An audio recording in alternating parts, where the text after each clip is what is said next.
and thank you all for being here today. It's been 6 months since the Prime Minister accepted the need to hold a grooming gangs inquiry. I believe that this issue needs a lot of political courage, which the government is currently lacking. Nothing has happened. 2 potential chairs have been rejected. Survivors have left the government's panel. Even yesterday, thanks to Robbie Moore, we found out that the government has failed to instruct police to protect key documents that would be absolutely crucial for a national inquiry. I believe that the survivors deserve more. I believe that they need a judge-led inquiry, not someone from an institution that has failed survivors before. I have spoken to many survivors and advocates. Sitting at this table, we have parents, survivors, advocates. What they have in common is that they are brave enough to be on this panel today, but also have been willing to waive their anonymity. They have told me that they are losing hope with this inquiry. I don't want that to happen. I want to give them hope. For years, they've had to endure unspeakable abuse. They were let down by countless people and institutions who were meant to protect them. Survivors have been consistently let down. They need politicians now to show courage to stand with them. This press conference today is not about me or about any political party. It is about giving a voice to those people who have been voiceless, those people who need to be heard. We want to work cross-party with anyone who wants to see an inquiry done. We want to help the government to deliver this. But the inquiry and its terms of reference should not be written behind closed doors. They should be written by survivors who know what happened and who know what needs to be looked at. That is why today we are presenting a terms of reference that is based on what the survivors have told us about what it must have, and which also, importantly, follows Baroness Casey's recommendations. I want to be clear that a national inquiry must leave no stone unturned. It must investigate councils, the police, and even the government if necessary. It must be time limited, and it must consider the role of ethnicity, religion, and other cultural factors. Baroness Casey's own report admitted that many of these cases are committed by people of Asian and Pakistani ethnicities. Her own report said that those who downplay the ethnicity of perpetrators are continuing to let down society, local communities, and victims. We agree. As I said, I have spoken to many survivors. We are speaking on their behalf. Their lives and their families' lives have been turned upside down. So separate to this inquiry, the government must act now to ensure that they and their families are supported so they can heal. Whether that is a helpline or dedicated mental health officers, the government must act now and work with survivors, not against them. So I'm going to hand over now to Chris Philp, who's the Shadow Home Secretary, who has done a lot of work on this issue, and then I will be bringing in the survivors, advocates, and parents who are on the panel with us. Chris. Thank you, Kemi. Well, look, it seems very clear now these rape gangs are the biggest child safeguarding scandal in our country's history. Young girls and some boys as young as just 10 years old were systematically gang raped and trafficked. And because the perpetrators were mainly of Pakistani heritage, those in authority, the police, local councils, who should have protected these vulnerable young people, actively covered up these terrible crimes because they were more concerned about being accused of being racist than they were about protecting young girls and young boys. And that is one of the most shameful episodes, I think, in our country's public protection history. So an inquiry is needed to get to the bottom of this, to get to the truth, and to hold accountable those people who covered up these appalling crimes. Now, we campaigned together with survivors and their families and advocates, like Lucia, to have this inquiry. First of all, we were smeared as jumping on a far-right bandwagon, but eventually, faced with a vote in Parliament, the government eventually agreed in June of this year. But 6 months has now passed, and essentially no progress has been made. A lot of survivors have lost confidence in the government and this process. But rather than just complain from the sidelines, we would like to be constructive, we'd like to be positive, and so working with survivors, their families and advocates, we've developed a terms of reference for this inquiry that is ready to go. It's detailed, it's specific, it's got the confidence of survivors, and the government, if they wanted to, could adopt it tomorrow. They could appoint a judge to chair this inquiry, and they could get on with it to at last uncover the truth. And the terms of reference we've set out, I think, are very clear. It sets a 2-year time limit on this inquiry. It can't drag on for years and years. We're clear this should be led by a judge, so it's impartial and that survivors can have confidence. It should specifically investigate the deliberate cover-up of these crimes perpetrated by police and councils, deliberately covered these things up. It should, as Kemi said, look at the ethnicity and the cultural background of the perpetrators. There is a lot of evidence showing the vast majority, were of Pakistani descent, and in some cases were deliberately targeting vulnerable young white girls. And it should also make sure it has the powers to compel witnesses to attend and force the production of documents. Just as recently as last year in Manchester, the local inquiry saw the chairs resigning because even as recently as 2024, public authorities were withholding vital evidence. Well, a statutory inquiry under the 2005 Act can compel the production of that evidence. And of course, it's vital that victims and survivors are given anonymity and protection as required. So these terms of reference, detailed, they're credible, they're comprehensive, they've got the confidence of survivors, and I hope the government will accept this in the spirit they're intended. I hope they adopt these terms of reference, appoint a judge, and get on with it, because by delaying as they have done, the government is simply perpetuating or allowing to be perpetuated the cover-up that for so long has happened. The time for covering this up is over. We need the truth, and those who covered these crimes up need to be held accountable. Thank you very much, Chris. I'm now going to bring in Fiona and then Marlon. Fiona is a survivor who has waived her anonymity. Thank you, Fiona. I resigned from the survivor panel a few months ago over worries of not being listened to properly, over them already making decisions without actually listening to survivors' opinions and it feeling more like a box-ticking exercise. There was concerns over the scope being expanded and the inquiry not staying true to the actual issue. The issue is grooming gang survivors have been failed for decades now. To take the spotlight away from that issue is yet again failing survivors. The inquiry needs to stay laser focused and it needs to bring accountability and justice. There's also a real lack of support in place for these specific people who have been failed over and over again. We need to start rolling out support to start helping these survivors heal from what has gone on. This cannot wait until an inquiry is finished. It is so important to start fixing the effects that have been impacting people for decades and years. Their whole futures have been stripped away from them through failings when they were a child. I would really like to see the government start thinking about how they can start healing these people, supporting them and helping them move forward with their life while this inquiry is ongoing rather than waiting until the end. I would also encourage there to be no time scale on the amount on the period of time it looks at during the inquiry. I think it needs to follow where the evidence comes. Whoever comes forward, they need to be listened to. If they're a grooming gang survivor and they fit the criteria, no matter when it happened to them, it needs to be investigated so we can build up the full picture. Thank you very much, Fiona. Marlon? Hi. I guess from a parent of a survivor, this inquiry is once in a generation where we can actually make our children safe. So it has to be done properly.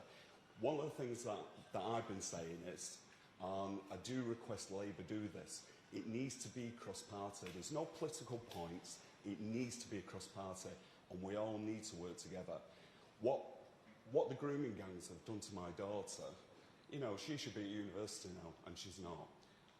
she's quite unwell. She'll never, ever have the opportunities I had and yourselves.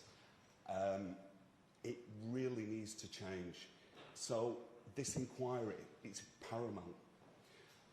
The other concern that I do have with grooming, there's no legal definition around grooming. Labour needs to start with a very, very clear definition around this subject. That's it from me. Thank you. Thank you, Marlon. I know it's very difficult, but thank you. I appreciate that. And now Teresa, who is also a parent. Well, we just need things to move on, and we need openness and honesty in all this. And we just need all the excuses to stop and this move forward. Because like my son's no longer here, how many other victims/survivors are not here to see the justice? All the time it's been delayed, people are falling away. And we are losing confidence in our local councils and the government. You know, there's nothing, we're not getting nothing. It's just a standstill. And we feel that it's being denied. And they are moving away from the issues of who is committing these crimes. Because it is, at the end of the day, it's a crime. Thank you, Teresa. And finally, Lucia, who is an advocate for survivors and victims who don't want to waive their anonymity. Okay, the greatest harm this year it's not only been the lack of progress, it's been the impact of that delay on survivors. Every month with no movement causes more re-traumatisation, sleepless nights, there's families under immense strain and survivors losing what little trust they had in the system. The lack of coordination at the highest levels has only deepened survivor suffering. As a survivor advocate, I wrote to the Home Secretary 4 weeks ago about the stalling of the Oldham inquiry. I still haven't received a reply. What we're seeing is a system from top to bottom where the left hand doesn't know what the right hand's doing.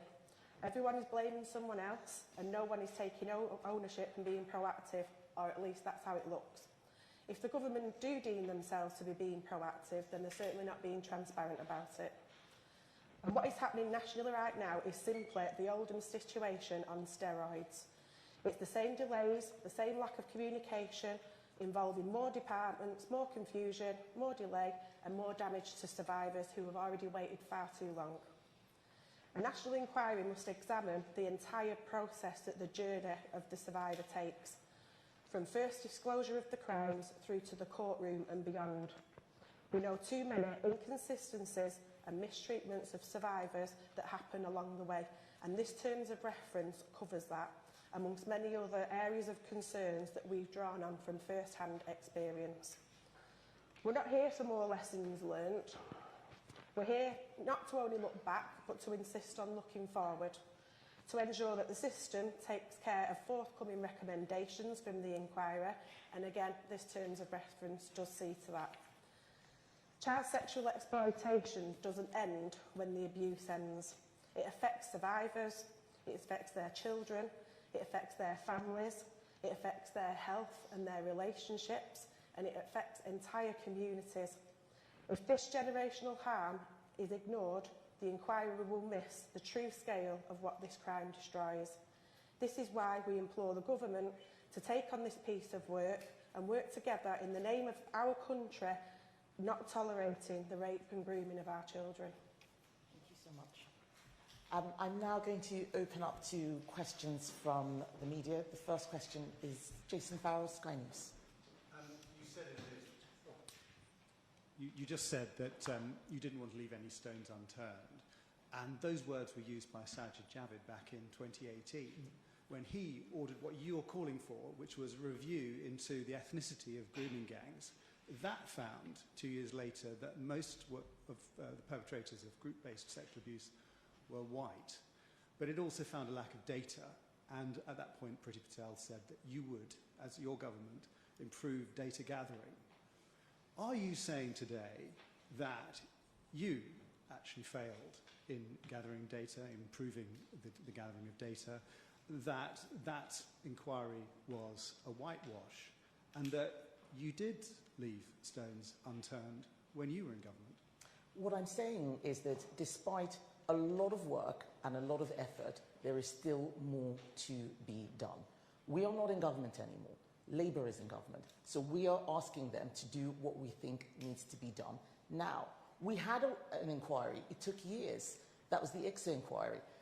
And that ended up having such a wide scope that it couldn't look into this issue, into the...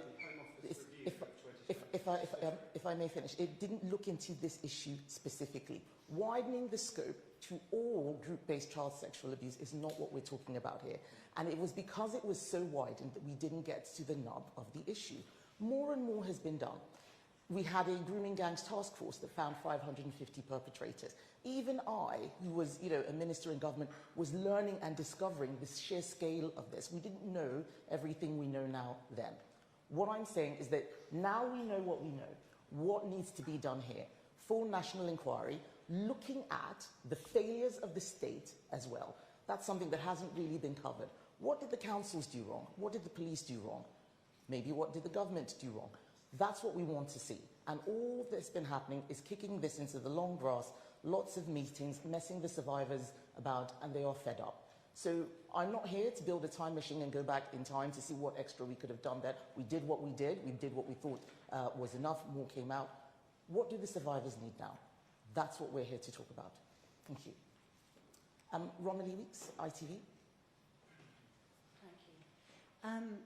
You say this is about giving a voice to the voiceless, and clearly you have the backing of the survivors and the families who are here, and I really want to salute the courage that it takes to be here and to speak about this at all. But isn't part of the difficulty and the delicacy of this that not all survivors speak with one voice or want the same terms of reference for this inquiry? And also, if I may, on a second issue, Nigel Farage's election campaign is accused of falsifying expenses, which they deny. What should happen now? So just on the second question, I think that the Electoral Commission should investigate if there is a case of election fraud and there's evidence. That's for the Electoral Commission to investigate. I'm not here to talk about Nigel Farage. I'm here to talk about the survivors and victims. And you are right, they don't all speak with one voice. But if people come to me and ask for help, then I will give them that help. And Fiona and Marlon can say more about where there are disagreements, but no one can deny that no national inquiry has happened, even though we've been calling for this for a year. Those are the facts. Is there anything you wanted to add to that? I think the vast majority of survivors want the same thing. There is slight differences between survivors, and everyone needs to be acknowledged and heard. I think that is extremely important. But besides that, the issue is the same. It was a systematic cover-up done by institutions that led to the mass rape and torture of children up and down this country that everyone turned a blind eye to. That's what we need to get to the bottom of, and even though everyone's experiences are slightly different and everyone's opinions are slightly different, that is what we need to get to the bottom of. Charlie Peters, GB News. Thank you. Kemi Badenoch, you said, opening your remarks, that two potential chairs had been rejected, actually withdrew, and at least one of them said that they had concerns about political point scoring and a lack of collaboration. Did the Conservatives reach out to any other parties before launching these terms of reference, and will you be engaging with other political parties to make this more of a collaborative effort, as Marlon West referred to just a moment ago? Well, I'd be interested to know which other political parties have shown any interest in this issue. I haven't heard the Lib Dems come out and say anything except make disparaging remarks. Labour are the government, we are the opposition, so we're doing our job. Plaid, SNP, Greens, no, they're not interested. The only Reform MP who was interested got kicked out of the party, that was Rupert Lowe.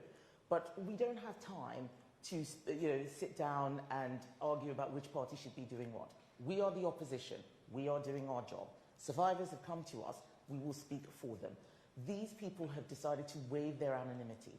I think that is important not to forget. What we want to do now is work with anyone who is interested in seeing a full national inquiry done to these terms of references, making sure that we don't just look at perpetrators, a lot of work has been done there, but also at the failures of the state. What I'm really worried about is that right now there may still be some girls who are still suffering, who are being groomed, and because we haven't got to the bottom of it or worked out where the state is failing, nothing's going to happen to rescue them. I don't want to see that. I want to see this come to an end. I would encourage any other party, though, that does want to be involved and work together with the Conservatives to reach out and for it to start becoming a collective where party politics is put aside and it's just the people that are representing this country all working together for the safety of children. Thank you. Lucia? From a local level in Oldham, from day one, I've always said there should be no colours with this. Political rosette should be removed. I personally contacted Reform a few months ago after numerous emails that I didn't get responses to, that I asked them if would they be interested in cross-party working to push this forward, and it all went very quiet. And the Conservatives have been genuinely the only party that have shown me as an advocate who shouldn't really have had to step into this space. And it's quite frightening to learn that there's a need for my role, and the support came from here. We don't want this to be about party politics. We want this to be about getting justice for the victims. And the more people focus on, well, which party is doing what and why are you saying this, the less time is actually spent on the people whose voices need to be heard. Marlon? Just going back to what Kemi said about girls being groomed now, I can guarantee girls are being groomed now. Being one of the leads for the independent inquiry for Rupert Lowe, I speak to people, survivors and families across the country, not just Wales and England, Scotland as well. This is still happening now, which is why it's paramount that Labour get a move on and start protecting these girls and boys. Damien Grammaticus from BBC. Hi, yes. So Damien Grammaticus from BBC. I mean, on that issue of the cross-party working, I mean, this is billed as a Conservative event, and I mean, everyone here is saying they want cross-party working. Why don't you sit back down behind closed doors and make these points and seek to work in a cross-party way? You could always later down the line say that wasn't delivered, but why don't you seek to work hand in hand like that rather than sort of pressure public? Well, because we are the opposition. There's a lot of cross-party work going on. We have Conservatives working on Rupert Lowe's panel, for example, but I have to do I have to carry out my constitutional role. As I said, what I've heard from other parties is lots of sneering and smears, people talking about us jumping on a far-right bandwagon. I don't have time to engage in that.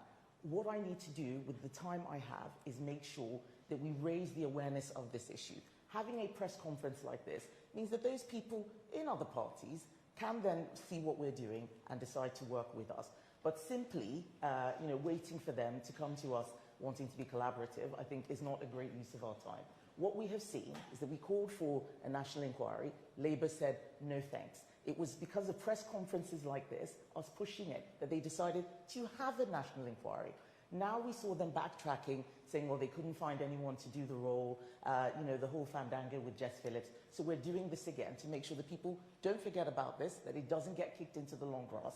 So some of this does require political courage. People asking me to stop being a Conservative so that, this issue isn't a Conservative issue, or forgetting I'm a Conservative politician. That doesn't stop because of the issue. People who want to work with us will go to all other parties, but at the end of the day, we're the ones who've been responsive. If other people want to work with us, I think that's great, but this is not about me. This is the point I'm making. It's not about Chris. It is about the victims. Who is speaking out for them? Who is helping them? That's the key thing. And just to add to that, I mean, we are being constructive here. We've proposed a detailed set of terms of reference. We've gone through them with the survivors, the advocates, the families. This shows it can be done. The government has had 6 months to do this, and they haven't done it. And by publishing this today, we're showing it can be done.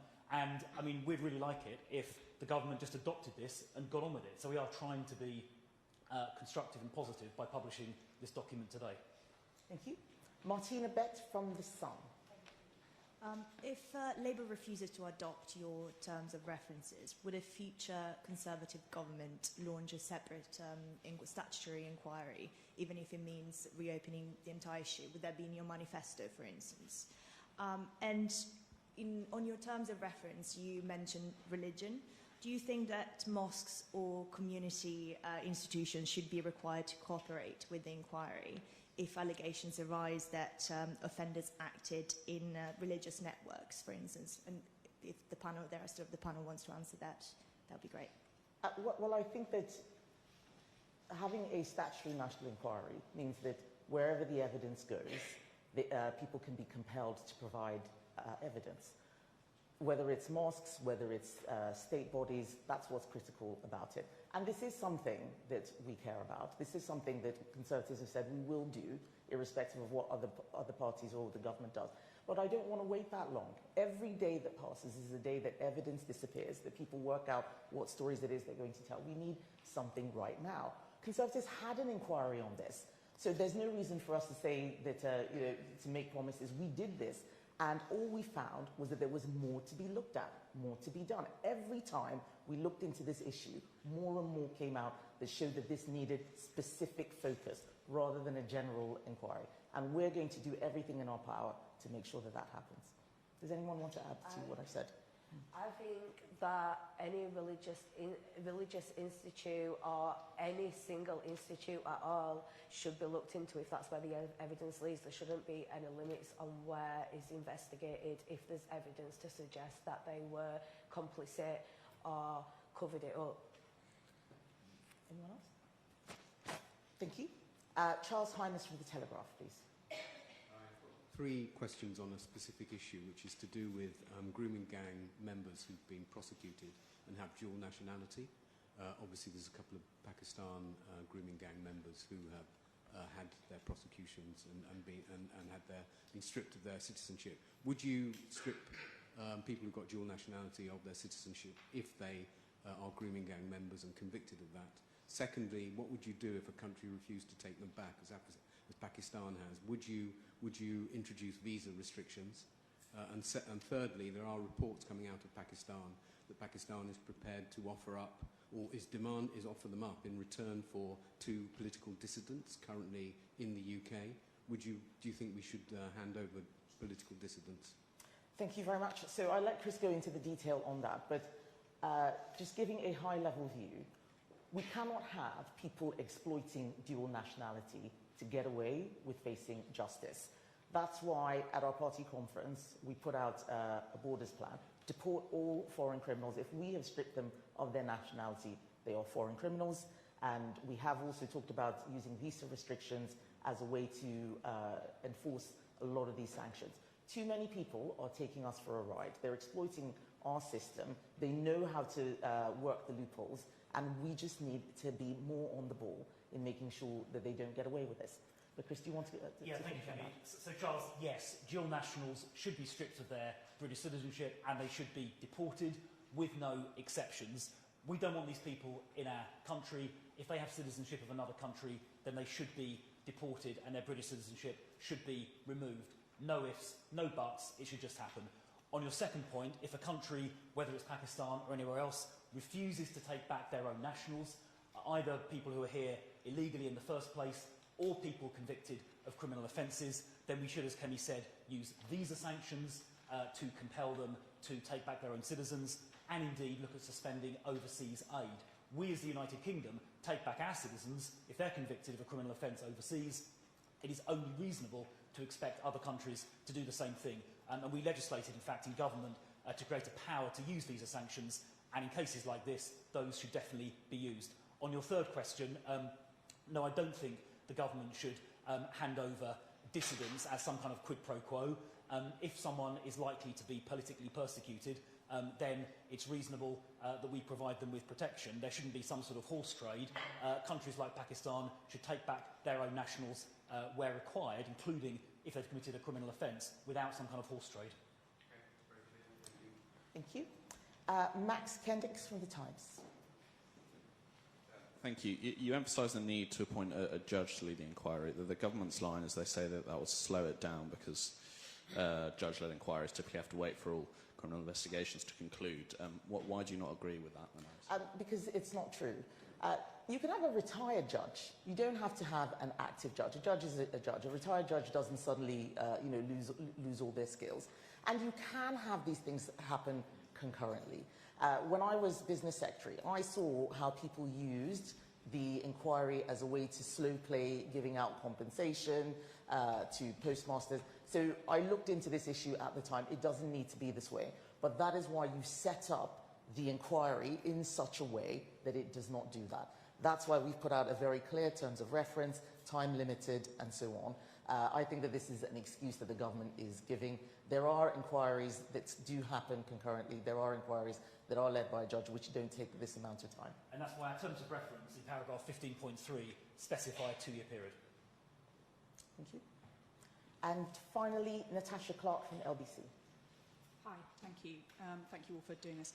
To the victims and the survivors, we know, Fiona, for example, you left the government's panel. Have you had any engagement with them since then? Is there anything that they can bring you back onto the process? And that's a question for all of you as well. Is there anything that would bring you into that? And to Ms Badenoch, is there somebody in mind you've been talking to that you think might be able to command the confidence of these survivors? And finally, it's obviously been quite a tricky week for reform. We've seen a lot of defectors from your party. Would you welcome any of them back? Thank you. No, they've not been in touch at all. There's been no contact, absolute radio silence.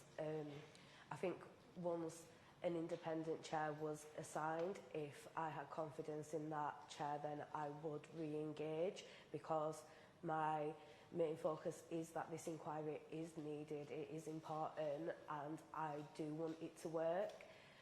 But until then, I do not want to have any engagement in it. I do feel quite disrespected by the way that I was treated publicly and the lack of attempts to try and rectify that.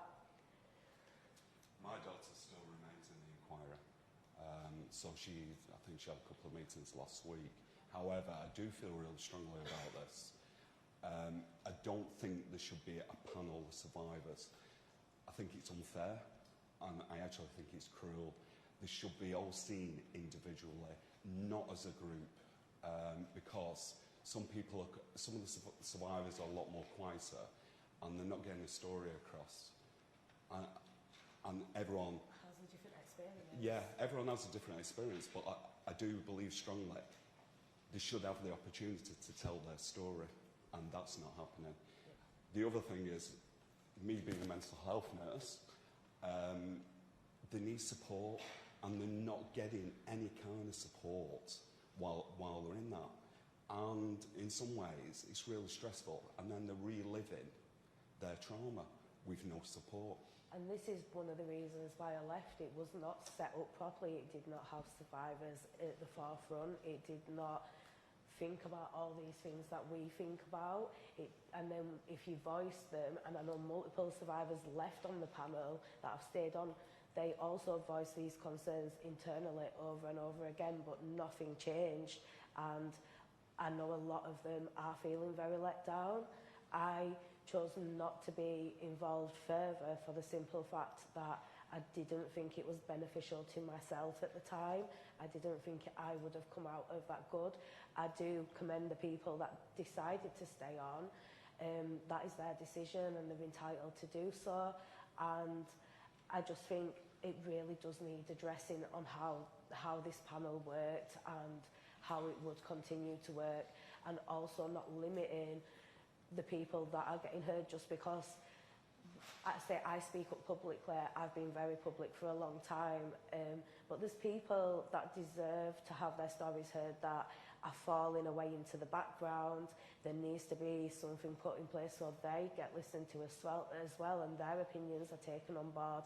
It can't just be centred around people that have been vocal. There's so many people across the country that have been through this. Lucia, Teresa, did you want to add anything to that? I feel that the people on the panel will be used as a scapegoat at the end of all this. Yeah. That's what I feel. And that's why they've only cherry-picked, no offence, Fiona, the people who they want on the panel.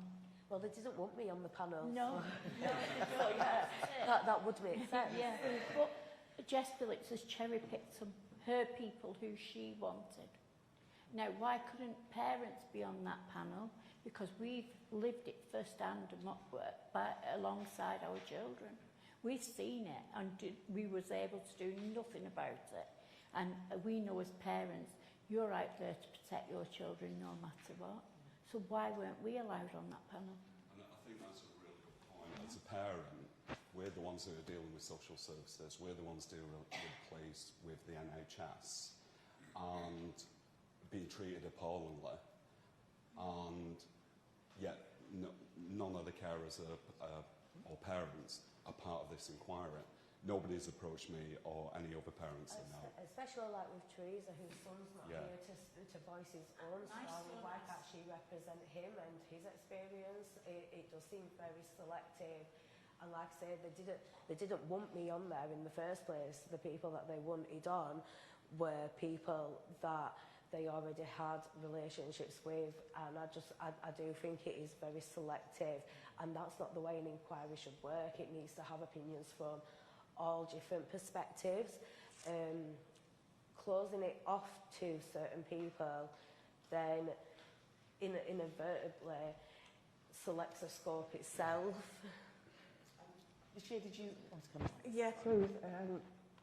I think what the government would ultimately be doing with this panel is whatever good comes out of it they'll take credit for, and whatever didn't turn out so well they'll say like the survivors blew it up.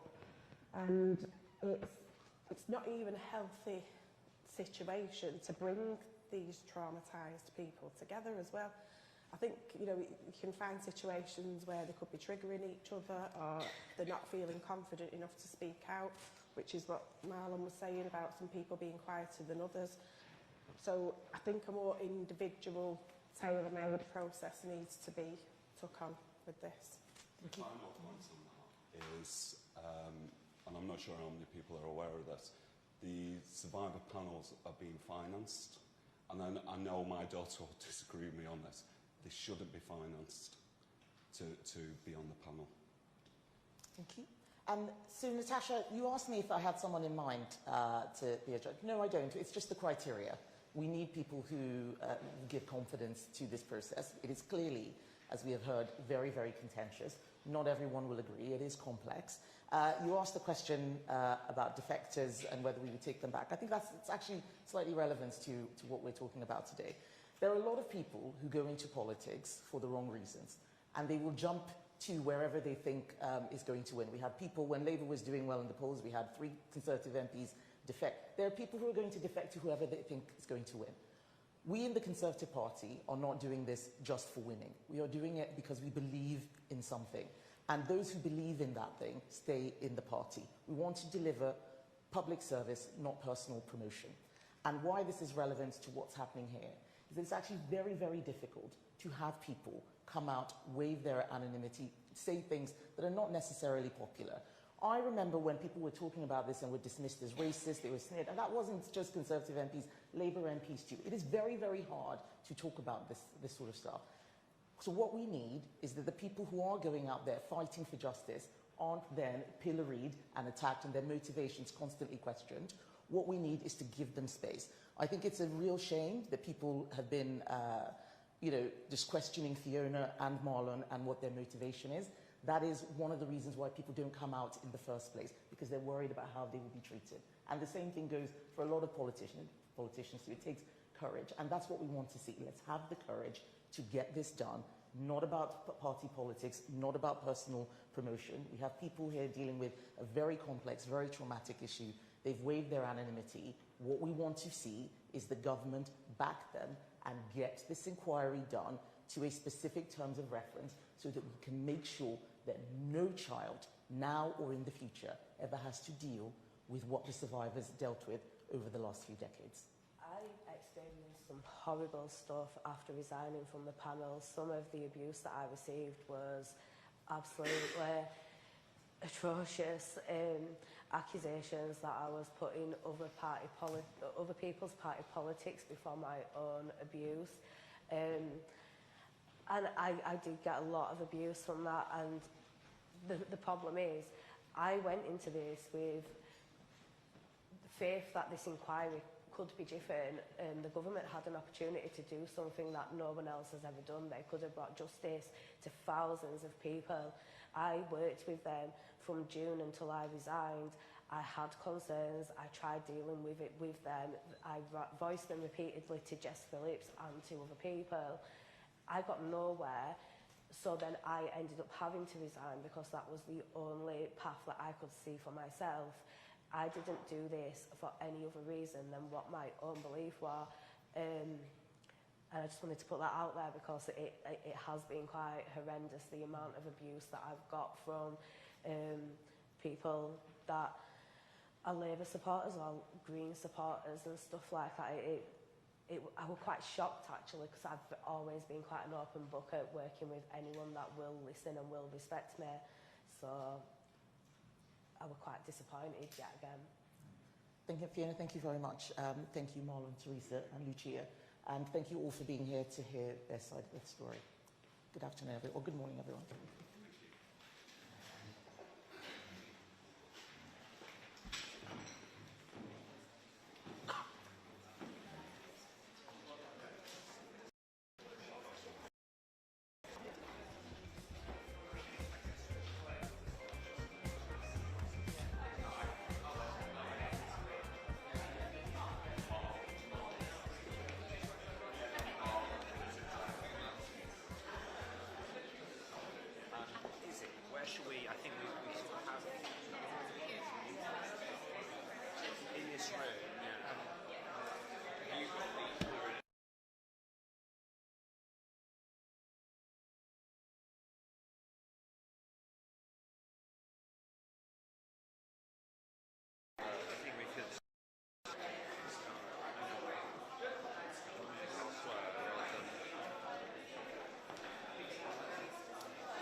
Yeah, I think so. Well, sort of. But, what are other? So I think we're expecting Germany, France, Ukraine. Okay. There'll be a little gap between each. So I think Germany we're expecting about 12:30. France maybe 5 minutes later or so. Ukraine maybe 20 minutes after that. Right. Okay. 12:30, 12:35, 12:45. Approximately. Yeah. Will we get a foreshot? A what? A foreshot at the end? No. Are they all coming through here first? PM will greet each of them at the front door. They'll depart at different times. So you're not going to get a you hang to the left. When that door closes, head for 11. We're just going to, yeah, I'll just pull it off the boom here. We'll get the comments, the good comments. They'll give it to us. He knows who. Keep your eye out for the lanyard. I don't think others might disagree. Unless of course we'll have Amanda,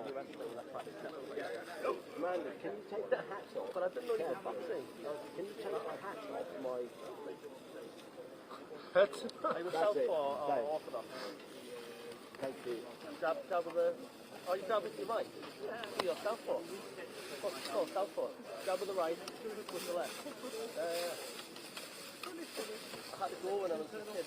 Dara was just like, if you're small, you need to go to boxing. It's like Billy Elliot, isn't it? More of a ballet man. Can I ask you? Yes, what's my cue to go indoors? Is it Zelensky? Will be. Let me see. I just want to check mine's not far away.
Yeah, there's another 33%.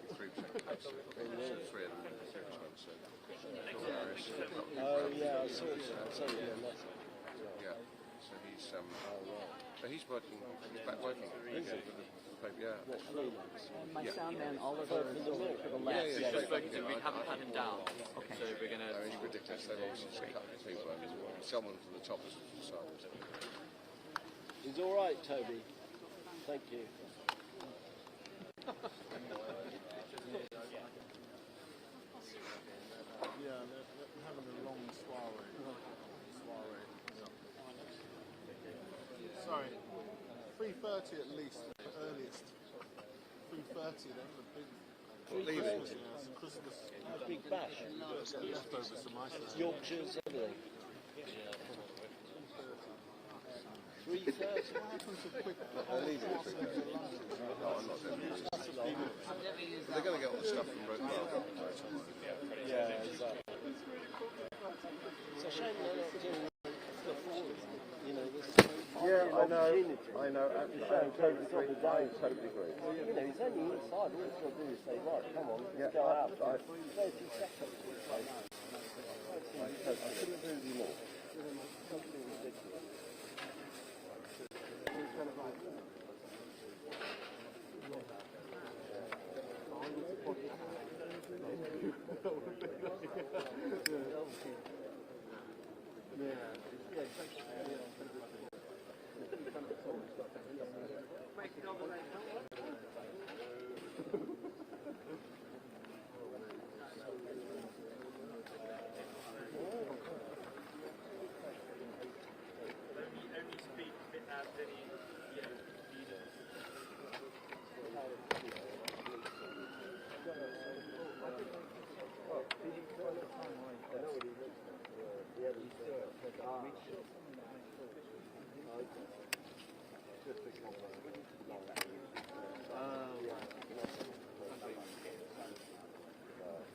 Oh, I might do.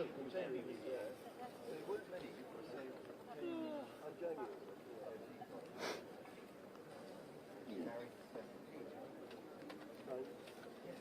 Well? Oh, well, I might.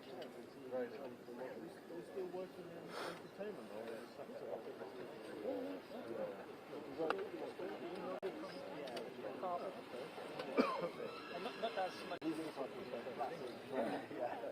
That fixed it.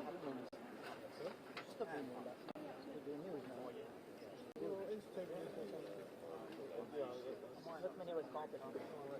one I think ended up on third row. Oh, yeah. This one in 4 hours.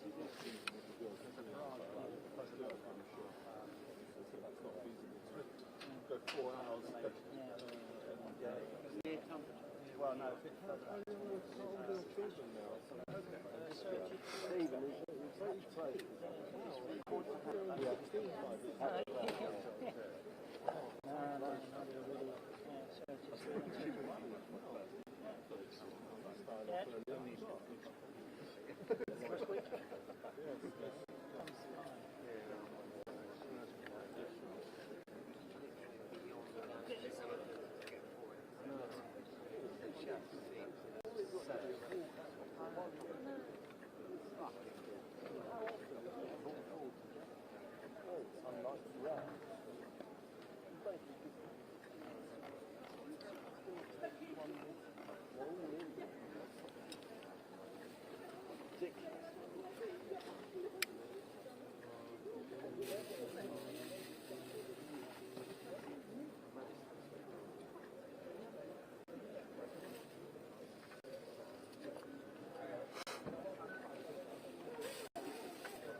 How was it? Good friend?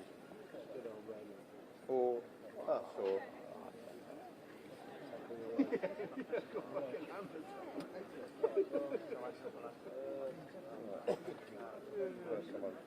First to send on my camera is failing miserably. Right, what's that?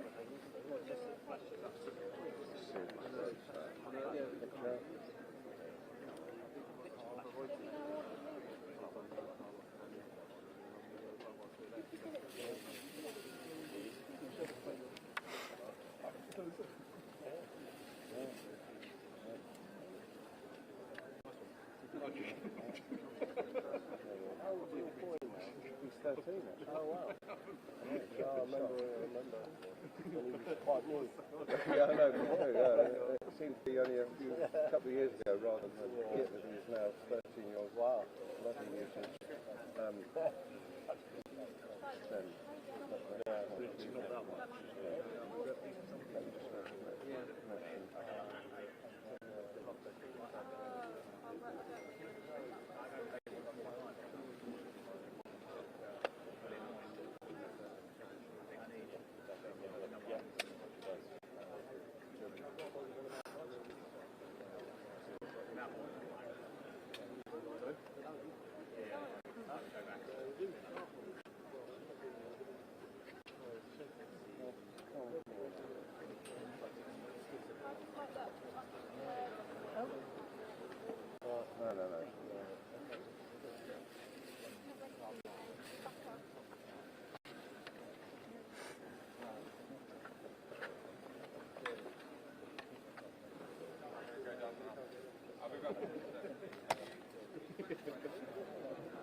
I think. Are you going to wait for the Alps?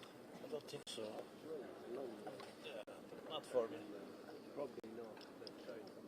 If they don't keep it in lockdown, I might go out and come back, but probably it will stay out of lockdown, so I think so.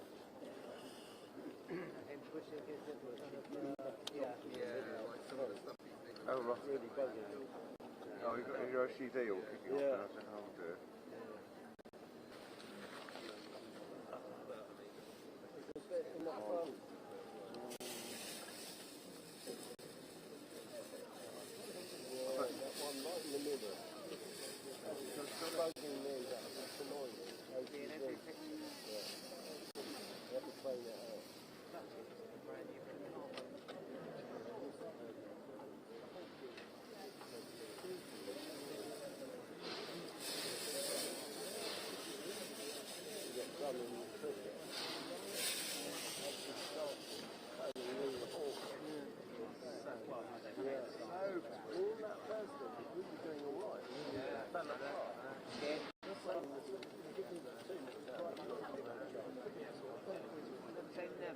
Never say never. It only happened once. It's only happened once.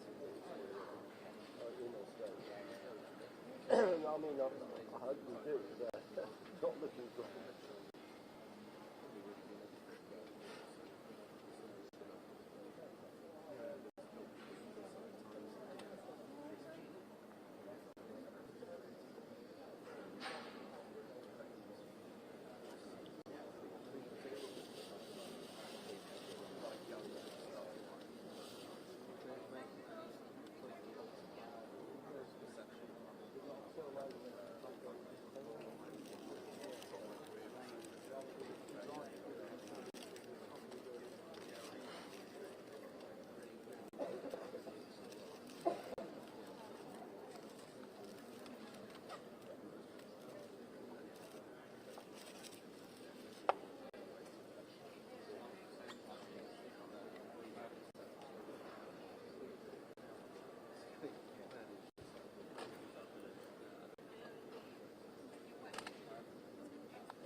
think the battery's going to go by the time I...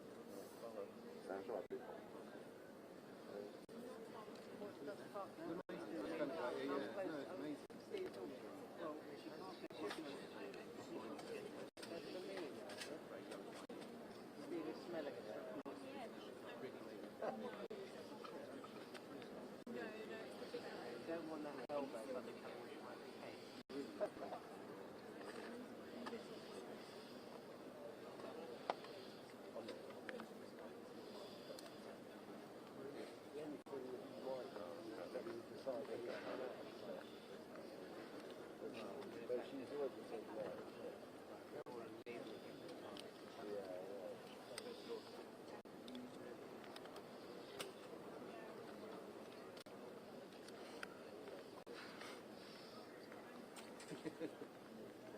No, that's fine. Straight up. Then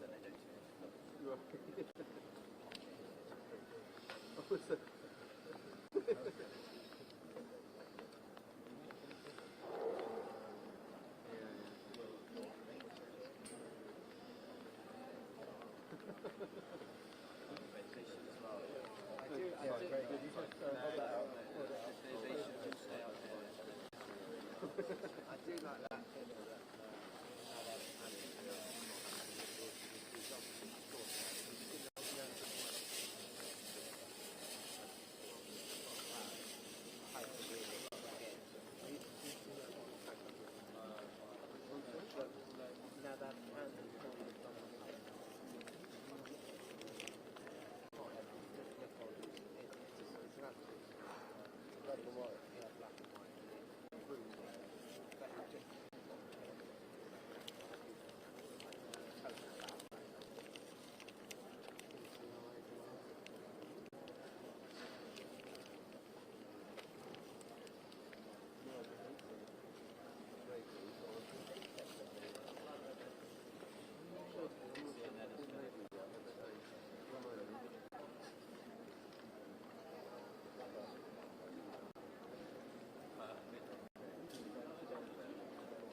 I don't know.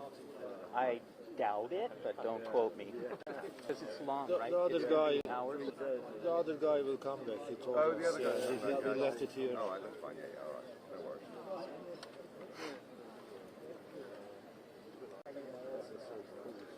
It's not up to me. No,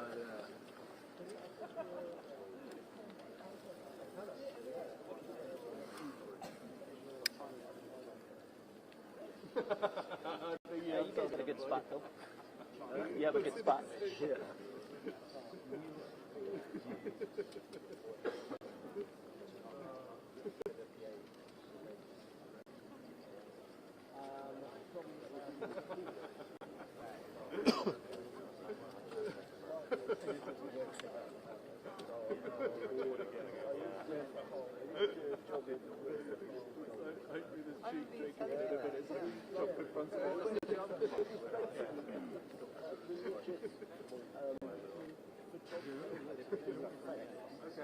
Come and judge it. I said, it's not doing it by accident. It just happened to be there. And then you have to judge. I did it 4 years ago.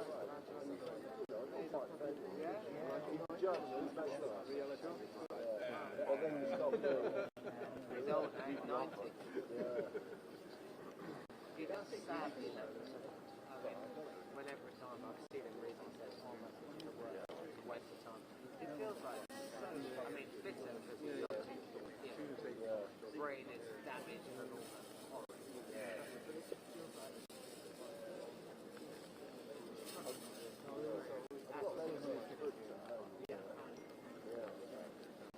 Isn't that stuff in London? Oh, is it?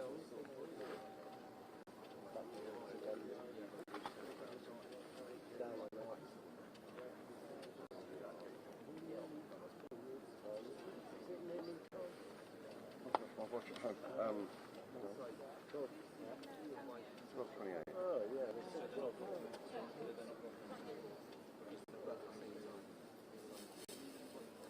Problem is, that's not that shot. If you look down there, the thing is, black. Yeah. If you get the shot, some quite nice lights, but yeah.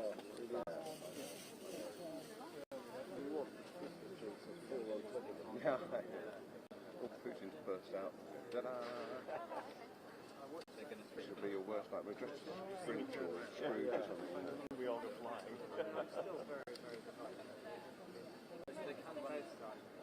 Now, with your OCD, is that tree straight or is the building wonky? Or it's straight, yeah, it's straight with the window, but not with anything else. And every time I do things, try and straight something, and that's not, that lintle's not straight. That lintel is very wrong. Yeah. I do the same. And then you try to correct it, and it's on the pitch.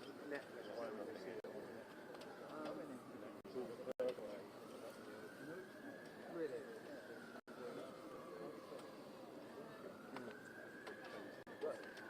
They're standing down there, that normally means the car pulls down. Well, one would have thought so. Normally, yeah. The one thing when it's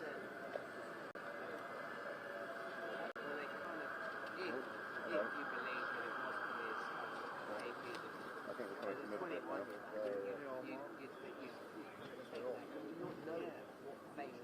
they're coming through there.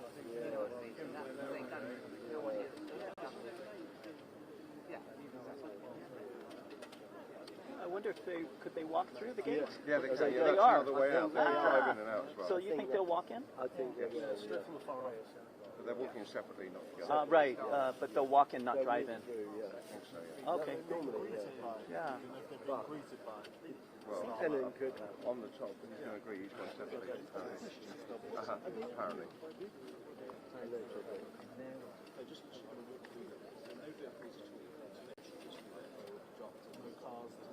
I think we did Biden and he turned up in the car park here and he just stood literally in that top there. Everyone had their long names on. But this car was so massive, beast. By the time they'd opened the door and he'd got out, they'd So I remember there was one guy, Prime Minister, he just walked, he went past us and started right. And everyone was saying, no, it's that behind, behind you. And then he's got to pretend that he was going that way, like, I don't know, just, I'll go back in here for you guys.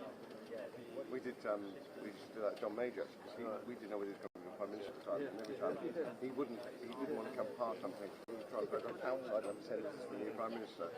And he'd go, no. And then there was a time when there was a red nose there, if you remember. Oh, yeah. I think it was Ian Jones, actually. Ian Jones in the Telegraph said, when he was Prime Minister, do you know what day it is? Yes, I do. No, I'm not. Brilliant. First one was Darling. That was it. Alistair Darling. Oh, really? Oh, okay. Right. 1 o'clock. 1 o'clock. What? 1 o'clock. First one. Well, delayed till 1, so. What's your number? 01972. 01972. Yeah. That's the live view number. But we're going out of London 1 from the Bureau. London server 1. No.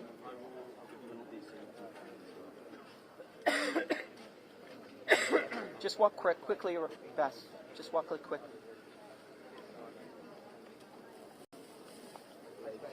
They haven't quite escalated the Turkey time.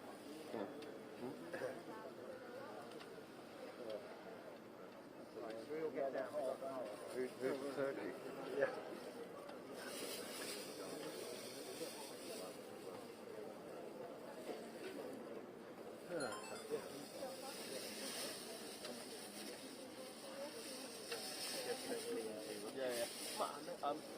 Freddie said they were 12:30, 12:35, 12:55. Are they all coming together at 1 now?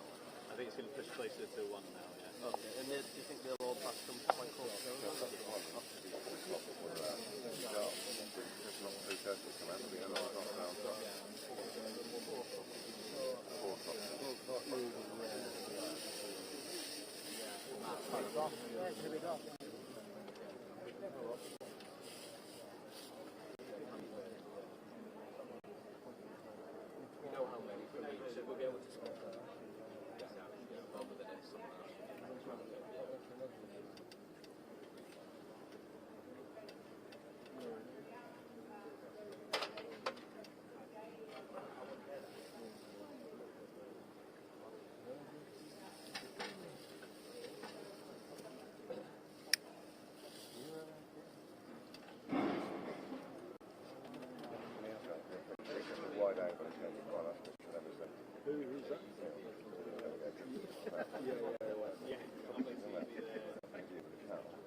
loves it. It's, he's got had it. He's listening to it. And he probably won't now. But when we do like politicians that have been he'll start to learn. Yeah. So they're just looking at him. Yeah, I know. It brings up pictures. Well, and also, yeah, he wanders around. It's like the new Alan Davidson, but yeah, wandering around. Yeah. I mean, yeah. What's the word? Yeah. Really. I think that's the right. I mean, what a fucking start to come off the screen. I'm all this way. Yeah, exactly. What's wrong with these bits? Yeah, right, be careful.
بعد كشيبات وباتوا بالأرض ربع هاي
يلا اقطع بالاشاره طالع اوكي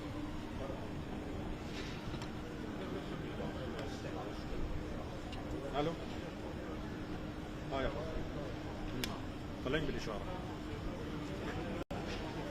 طالعين لا يا حبيبي انا قدام داونينج ستريت احنا لقاء ستارمر ماكرون زيلينسكي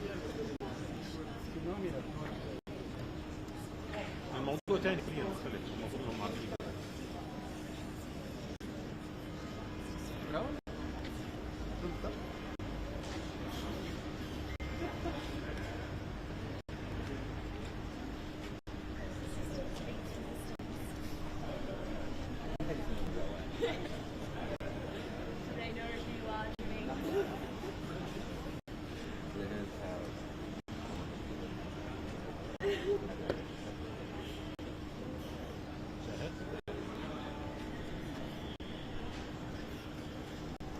حبيبي انا لسه ما عملتش التست الان شوف التست يلا 1 2 3 4 بسم الله الرحمن الرحيم 1 2 3 4 اقفل مايك الكاميرا يا عم اقفلنا مايك الكاميرا يلا 1 2 يعني بعد قليل مفترض ان يصل الرئيس الاوكراني والرئيس الفرنسي والمستشار جدب الحمراء في داونينج ستريت امام مقر رئاسه الحكومه. شو بتقول؟ الرئيس الاوكراني زيلينسكي ماشي 12:30 اللي زي حكى بس عدينا 12:30. غلط في الزحمه. بس بيحكوا علينا احنا مش ملتزمين بالوقت. استنى اذا بدك تاخذ صوره لازم اشرح النظاره.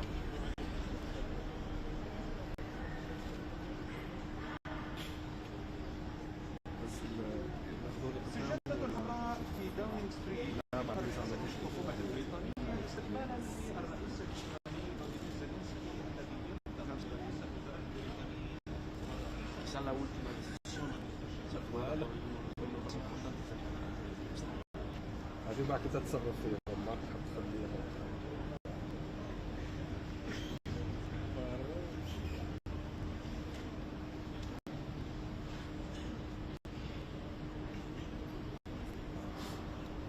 لكن احنا في الواتساب دبر راسي.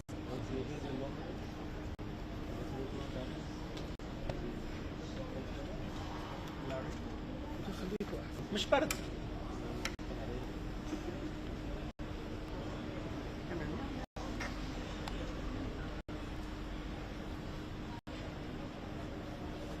أعطيني.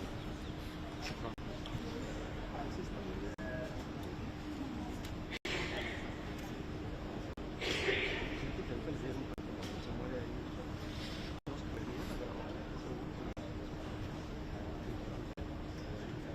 أنا ركزت في كل شيء، نجيب المكان، يجي من هناك لهون، إلا في شيء واحد ما ركزتش فيه، الموضوع.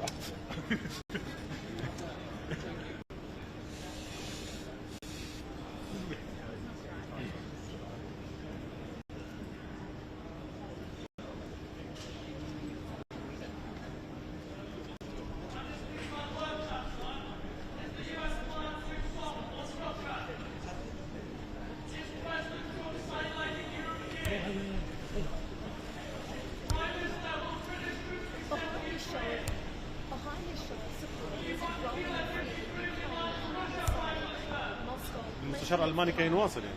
Washington unpredictable pressure is firmly on Zelensky's allies to stop any peace deal tilting Russia's way. يعني ضايل ماكرون وزيلينسكي.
يعني نبدأ في الملف الأوكراني. صحيح أن الموقف الأمريكي هو عبر عنه الرئيس الأمريكي دونالد ترامب بأنه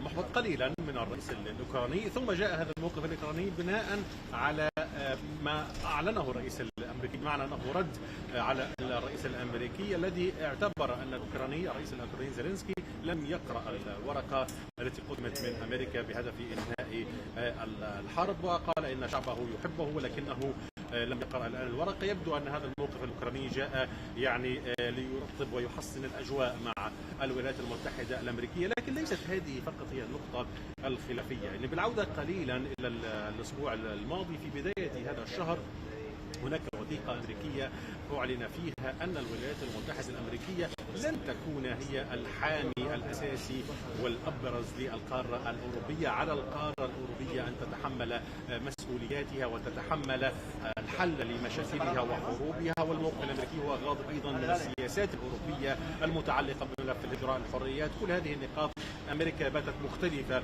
في أوروبا عنها، وهذا الموقف الأمريكي بأنها سوف تتراجع عن أن تكون هي العراب وهي الأساس في حل المشاكل الأوروبية هنا يربك الأوروبيين. الرئيس الأمريكي مرارا قال أن الناتو هو الجناح العسكري الخاص بالقارة الأوروبية، فيجب أن يكون إنفاقها أكبر. هي لبت هذه الدعوة، ولكنه الآن يطالب بإنفاق أكبر ومسؤولية أكبر لدى القارة الأوروبية.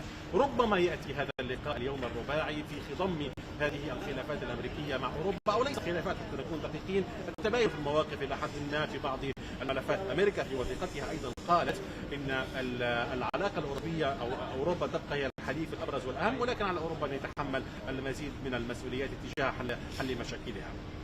هذه اللقاء أو هذه القمة الرباعية أيضا تأتي في خضم هذه المعادلة. وصل قبل قليل المستشار الألماني فريدريتش ميرس إلى هنا، يلتقي الآن رئيس الوزراء البريطاني كير ستارمر، ومتوقع في أي لحظة أن يصل الرئيس الفرنسي إيمانويل ماكرون والرئيس الأوكراني زيلينسكي إلى هنا لكي يبدأ هذا اللقاء. وأيضا سبق هذا اللقاء اتصال هاتفي بين رئيس الوزراء البريطاني كير ستارمر بنظيره الهولندي، وأكد خلال الاتصال على دعم القارة الأوروبية لأوكرانيا وأمنها وإنهاء الحرب. إذن الملف الأساسي المطروح في هذا اللقاء هو الحرب في أوكرانيا، وأيضا هناك نقطة هامة مطروحة للنقاش وهي الخيارات التالية بعد الحرب، الدور الأوروبي فيما بعد الحرب، خاصة كما قلنا بسبب المواقف الأمريكية. يبدو أننا نقترب من وصول الرئيس بعد أن خرج الآن رئيس الوزراء البريطاني من أمريكا، هو يلتقي بالرئيس الفرنسي ماكرون الآن. One more, sir. Sorry about him. One at the door.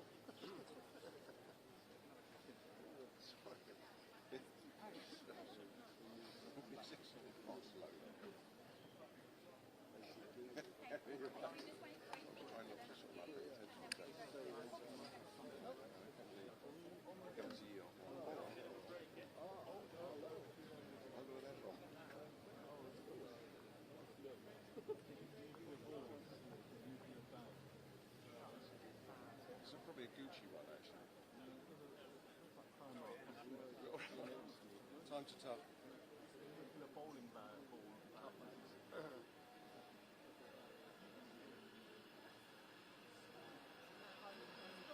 No, he's over there. It's a good picture, actually. That's on. Yeah. What, when in the street? Yeah.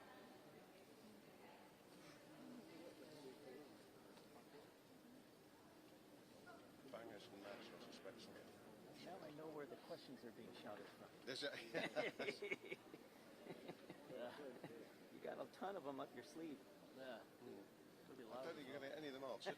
No, it's all theatre and well, of course, yeah. You're not the Brexit guy. No. I have been called that once before.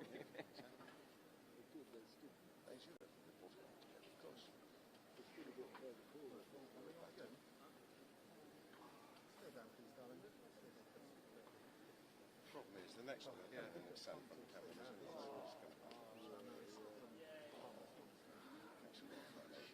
Yes, it's looking over here.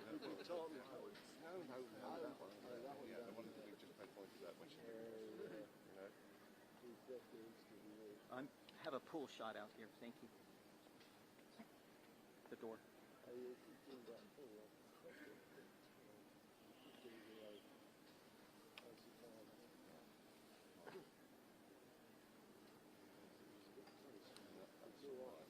Yeah.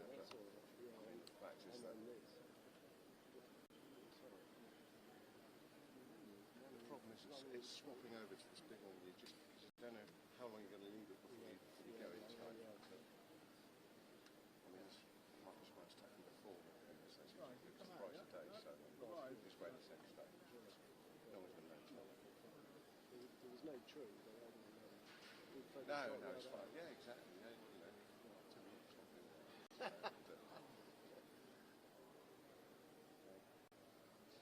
So here we have. I'm doing no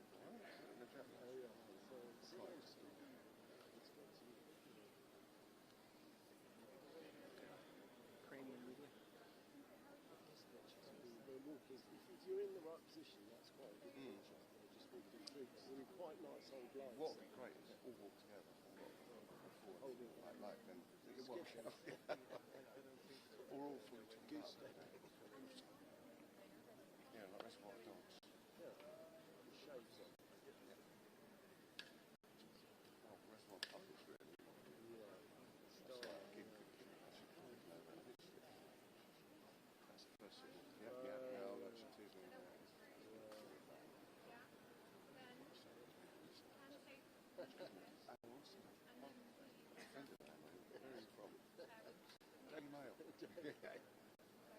Not surprising.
But yeah, but at the same time, Jesus is like dark, kind of stylish, very nice again, kind of stylish at the same time.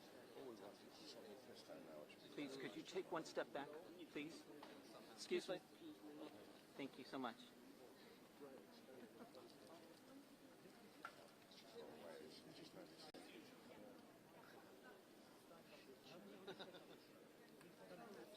If they knew that they were back there and have a full lot in there. You can see why they didn't put me there. Yeah, right.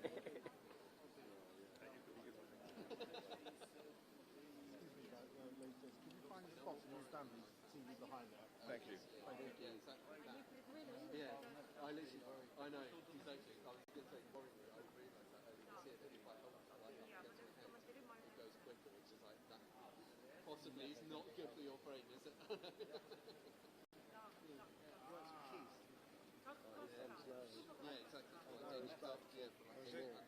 exactly. Everyone sort of said, Paul, I think I'll go in again. Let's do something. Supposedly, I've never tested this before. It might have been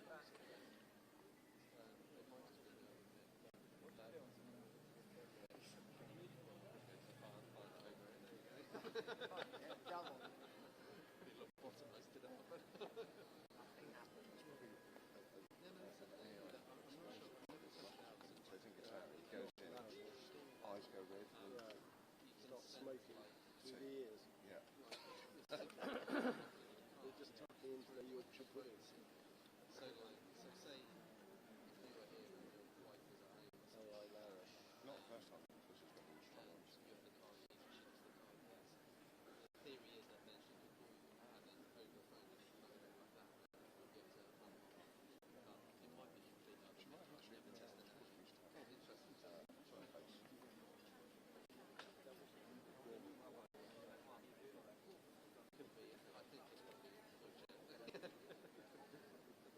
Yeah, they were further forward. Oh, yeah. Yeah, they were in the middle. You all right? It's unusual with them, this day. Yeah, it looks like it's coming from this down again. Yeah, no, you little boy. Oh, it said yours.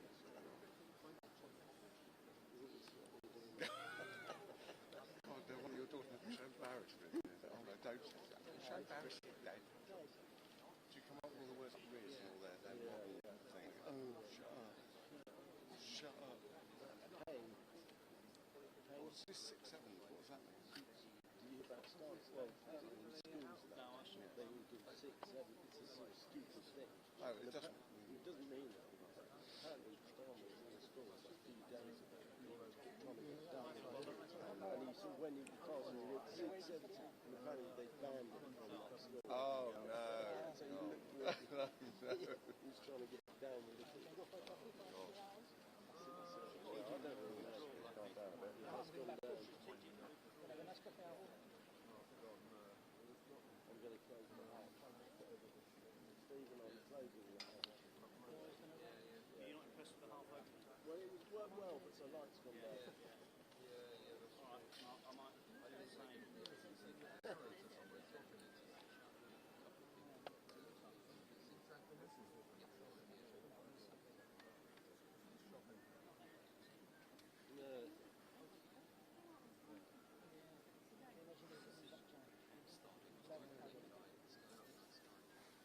Oh, here we go. Oh, thanks, everybody. I was just looking at my... We've got my Christmas.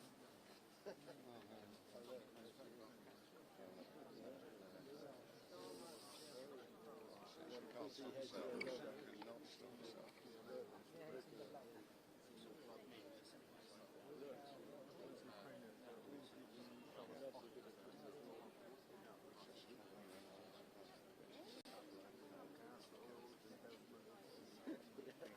Be careful.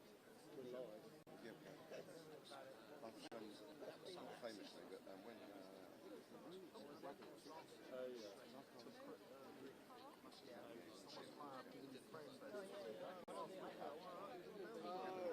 Oh, Gavin, yeah.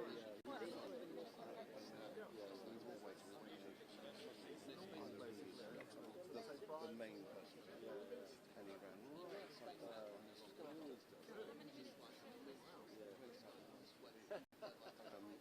ran right outside and somebody rang me and said, have you outside? I don't do that. Really bad. He always does that. Well, he used to do it with Nick Rizal. Yeah. I'll get something different. What Dave used to do with British Jim was he used to jump in front of me and go, it's a great, thanks very much, thank you. And then we'll get out of the way. And he got out of the way, but split up to next one. I know. He did that so many times. Yeah, it was basically something. I think eventually, I think at the moment, I think eventually it's like, the better pictures they go through coming through the tunnel. I like the idea of, well, all of them together. Well, all together would be great. Well, that's going to happen, isn't it? Yeah, I know, but if you have them both, Mark, yeah. remote. Yeah. Go on, piss on this camera. Go on. Simon. Sorry, what's your leg? Oh. Got my remote there. Sprays on it. Yeah. Lord, slightly out of focus. Which filter is that?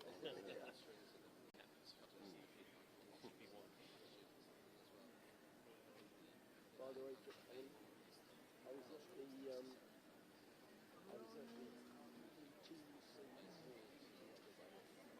Recommended. yeah, but PA got mentioned, back at yeah. I said I must take up, but you probably knew that. Laura Davison sent me a copy of the awards. What's he doing there? Our campaign was commended. So I talked to her about what campaign was this? Yeah. Real Say Better PA. Yeah. Oh, yes. We won a recognition. Document, yeah.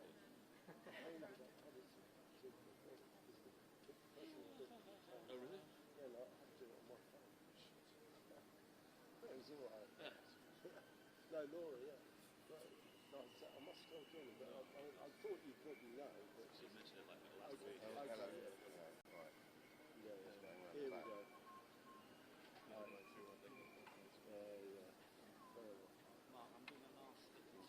I really. Oh yeah, okay. That might be the same. Hatch open or closed? I'm going half open. All the cars went that way. Half open. Far up.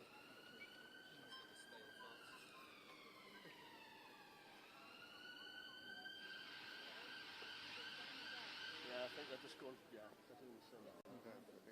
Zelensky's in the ambulance. Yeah. Are you waiting for us? I'm just going to do another thing that I'm bringing round.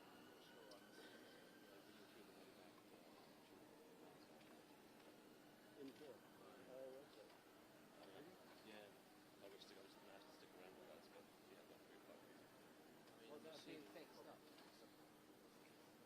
Sorry, I'm not quite sure, it's a bit fuzzy what they sent me. I think it's just a big brought in.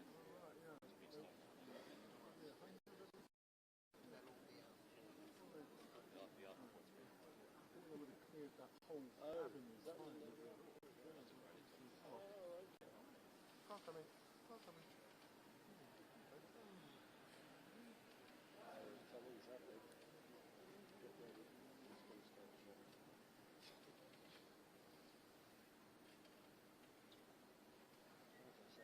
to start showing. Don't go anywhere. Yeah, that's good. You got some good questions. Geordie on the line? Yeah. Fluent in Geordie. So no one will understand us in No, you're right. Yeah. Why are you plugging here? Oh, no, don't try it, don't try it. I'm not seeing why I'm like,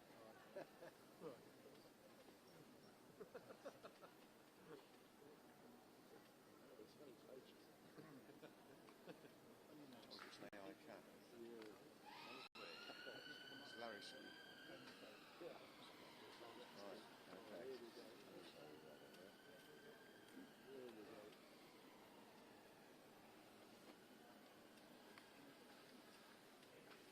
Long, I heard his voice actually. Don't say anything, Mark. Have you read the peace plan, Mr. President? Hello, sir. Can this plan work for Ukraine, Mr. Zelensky? Will you give up any territory to Russia? Do you trust President Trump's team in these talks? Sorry about him again.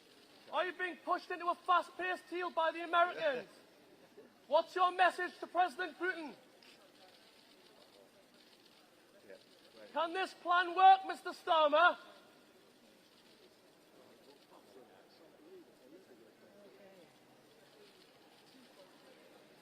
Mr. Starmer, will you promise Ukraine won't get a bad deal?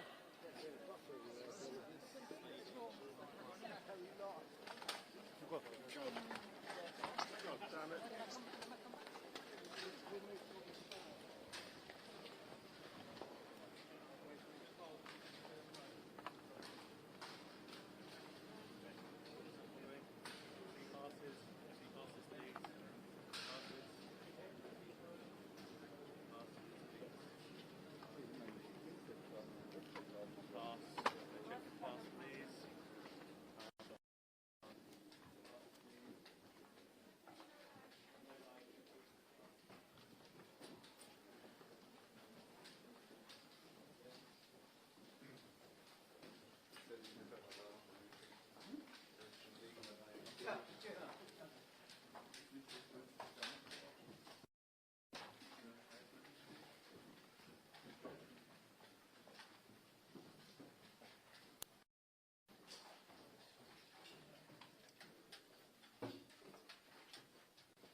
That mic cable.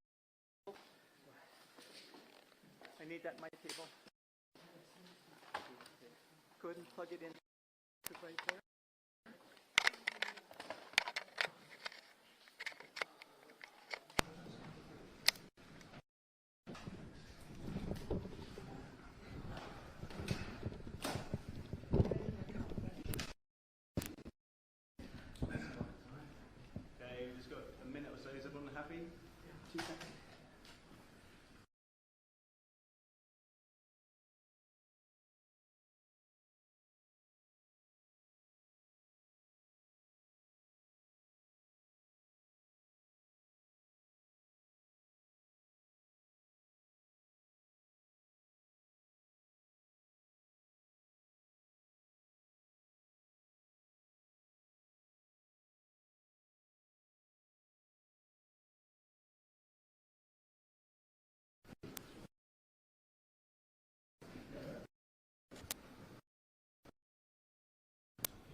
skeptical about some of the details we are seeing in the documents coming from US side, but we have to talk about it. That's why. Thank you very much. Thank you.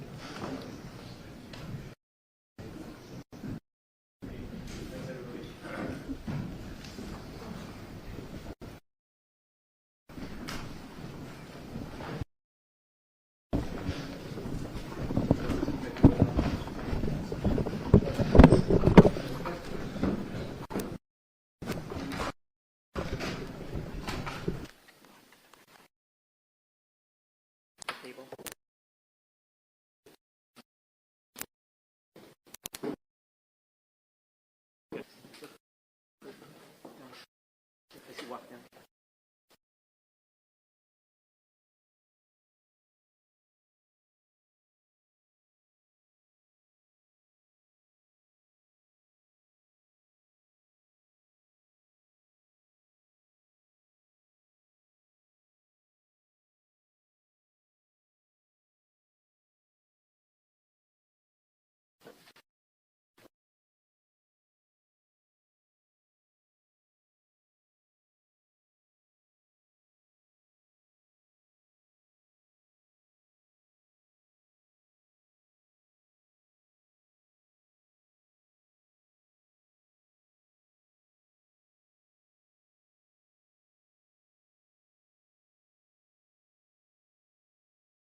coordinating.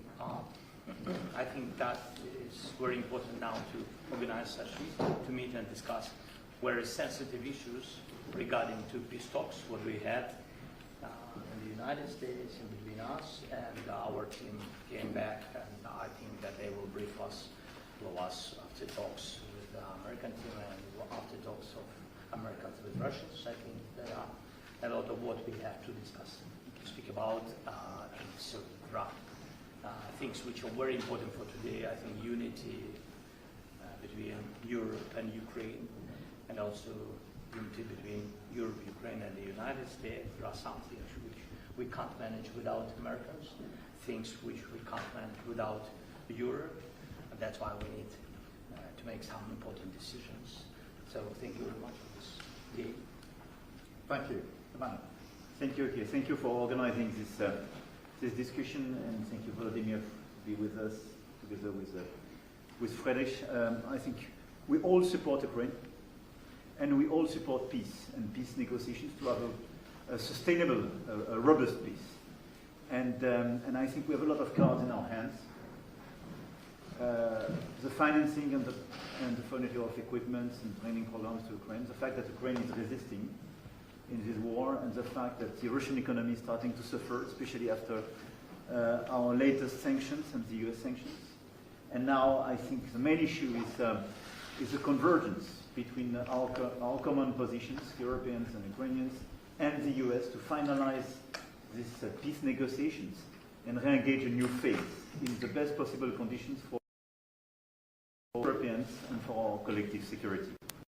Thank you.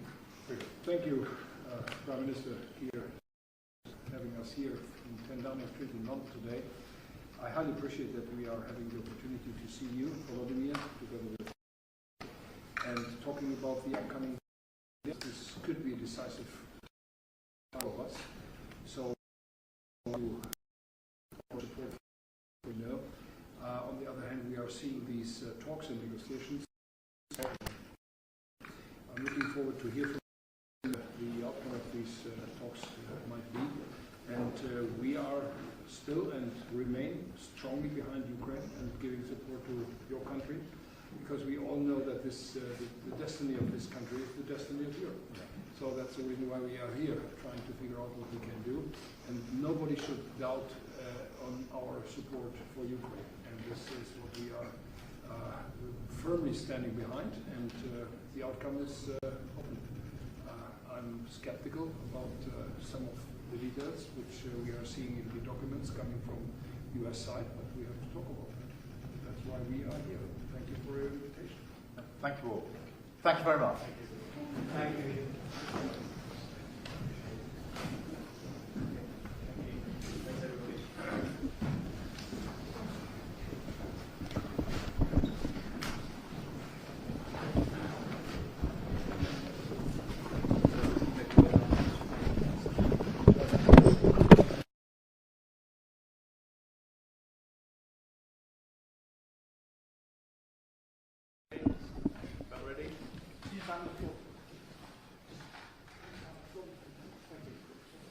Okay, 2 seconds.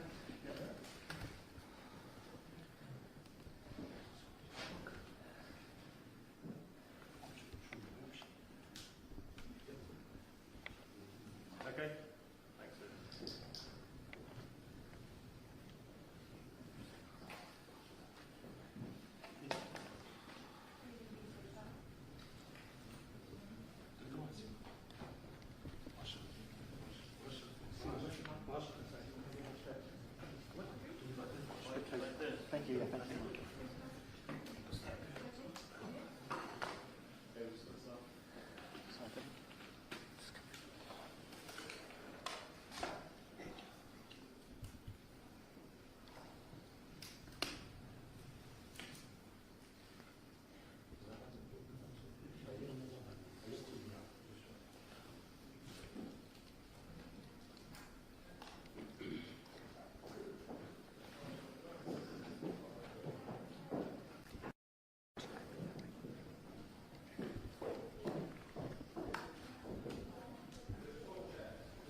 let me begin by welcoming you all to Downing Street. Thank you very much. Vladimir, very good to see you here on nearly the 4th anniversary of this awful conflict, at a critical stage now in the push for peace. But we will talk this afternoon about the plan in some detail, but the principles remain the principles that we've been based on for a very, very long time, which is that we stand with Ukraine, and if there's to be a ceasefire, it needs to be a just and lasting ceasefire. And that's why it's so important that we really set out the principle that matters about Ukraine are for Ukraine. And we stand here to support you in the conflict and support you in the negotiations, and make sure that this is a just and lasting settlement if we can get that far. But you're very welcome. I look forward to our discussions.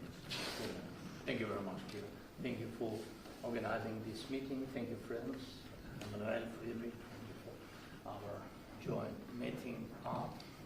I think that is very important now to organize sessions, to meet and discuss very sensitive issues regarding to peace talks, what we had in the United States and between us, and our team came back, and I think that they will brief us after talks with the American team and after talks of Americans with Russians. I think there are a lot of what we have to discuss, to speak about, and so things which are very important for today. I think unity between Europe and Ukraine, and also unity between Europe, Ukraine, and the United States. There are some things which we can't manage without Americans, things which we can't manage without Europe, and that's why we need to make some important decisions. So thank you very much for this day. Thank you. Emmanuel. Thank you, Keir. Thank you for organizing this discussion, and thank you, Vladimir, to be with us together with Friedrich. I think we all support Ukraine, and we all support peace and peace negotiations to have a sustainable, a robust peace. And I think we have a lot of cards in our hands. The financing and the furniture of equipment and training programs to Ukraine, the fact that Ukraine is resisting in this war, and the fact that the Russian economy is starting to suffer, especially after our latest sanctions and the US sanctions.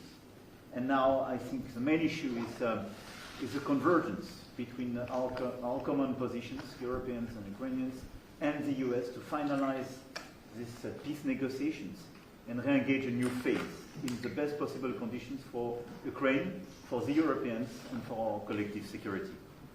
Thank you. Thank you, Prime Minister Keir Starmer, for having us here in 10 Downing Street in London today. I highly appreciate that we are having the opportunity to see you, Volodymyr, together with Emmanuel, and talking about the upcoming days, because this could be a decisive time for all of us. So we are trying to continue our support for Ukraine, as you know. On the other hand, we are seeing these talks and negotiations in Moscow and in the US. I'm looking forward to hear from you what the outcome of these talks might be. And we are still and remain strongly behind Ukraine and giving support to your country, because we all know that this, the destiny of this country is the destiny of Europe. Yeah. So that's the reason why we are here, trying to figure out what we can do. And nobody should doubt on our support for Ukraine. And this is what we are firmly standing behind, and the outcome is open. I'm skeptical about some of the details which we are seeing in the documents coming from US side, but we have to talk about that. That's why we are here. Thank you for your invitation. Thank you all. Thank you very much. Thank you.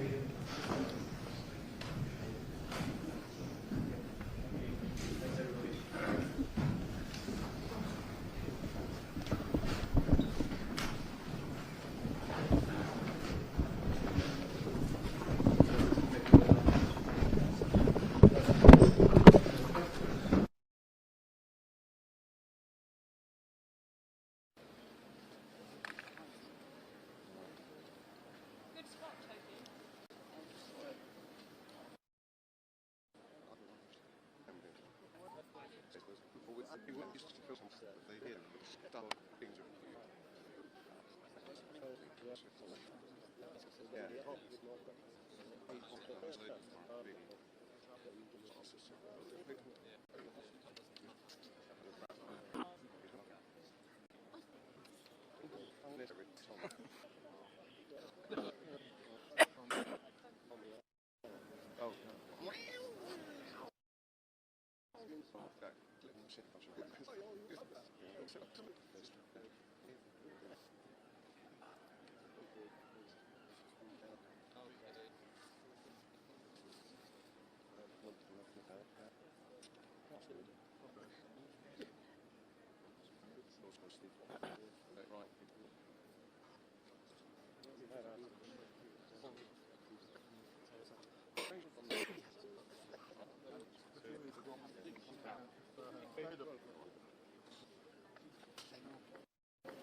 Can this peace plan work, Chancellor?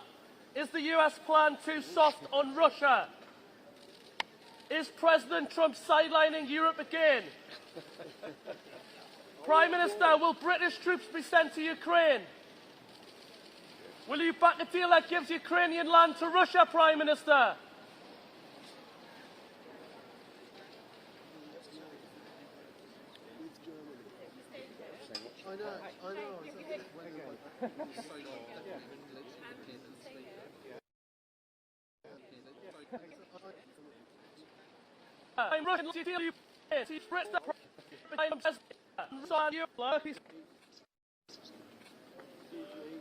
Can this peace plan work, Chancellor? Is the US plan too soft on Russia? Is President Trump sidelining Europe again?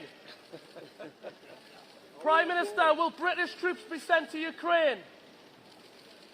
Will you back a deal that gives Ukrainian land to Russia, Prime Minister?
Can this peace plan work, Chancellor?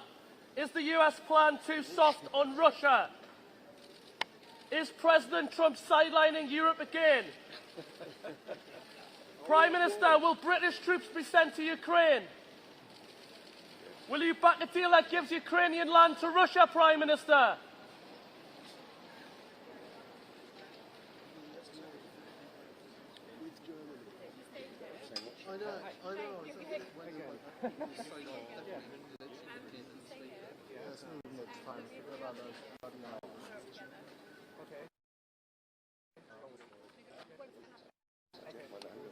Then you'll be in the right place.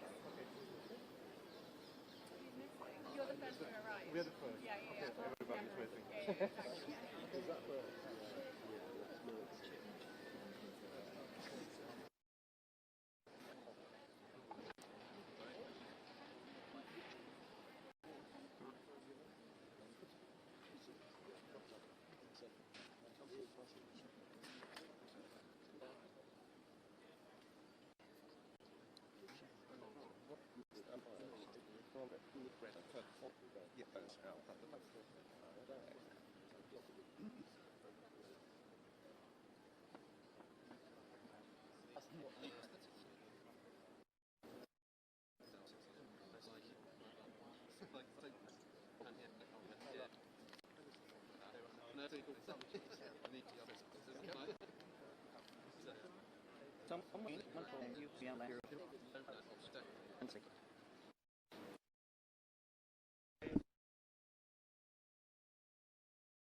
Have you read the peace plan, Mr. President?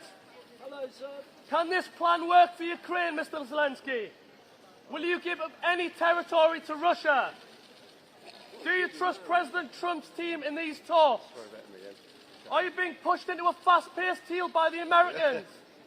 What's your message to President Putin? Can this plan work, Mr. Starmer?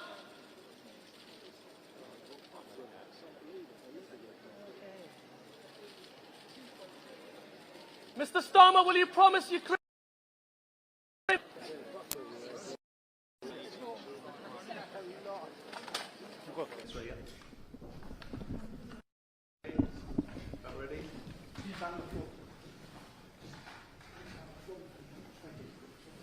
Okay, 2 seconds.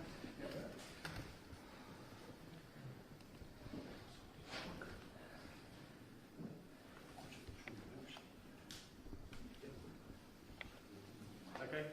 Thanks.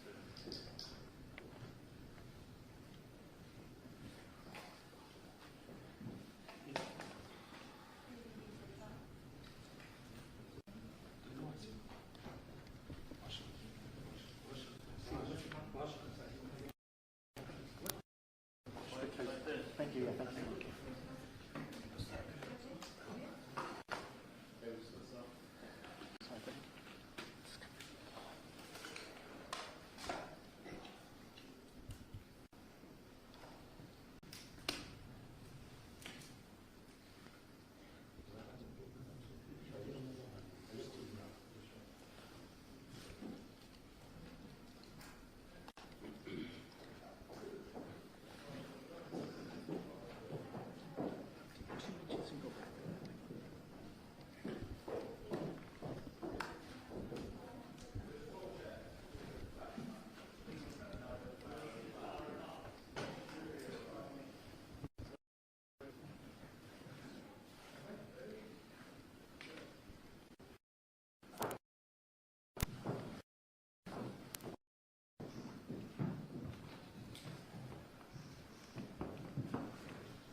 Let me begin by welcoming you all to Downing Street.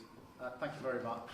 Vladimir, very good to see you here on nearly the 4th anniversary of this awful conflict, at a critical stage now in the push for peace, but we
Se va el caracol, ¿sí?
Oh, really? Yeah, I just...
James or some other guys.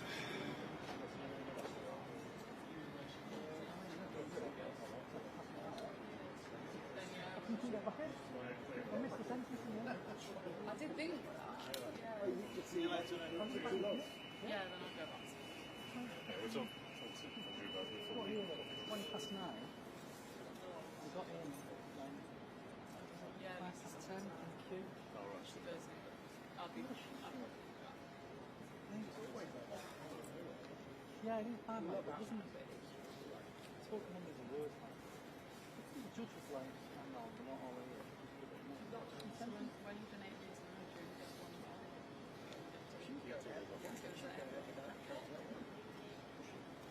I mean, it's Well, I used to be you get one day off the week before. It's text in English, like, which quarter? I can't afford one day off before because the problem is when you get to your 8th day.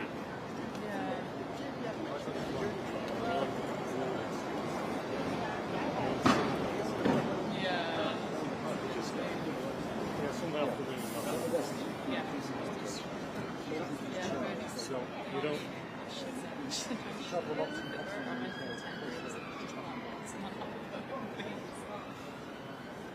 it was described during the trials and made It's a good thing, wasn't it?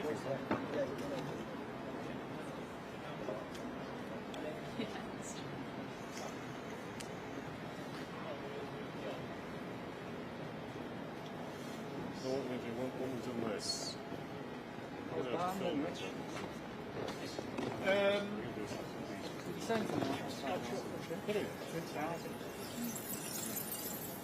You're online on yeah, can be starting walking towards it. You thought it was wild.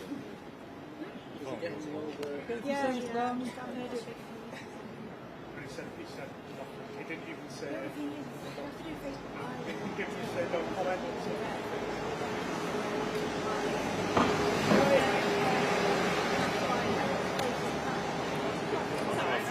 I don't know if my sound's going to pick this up.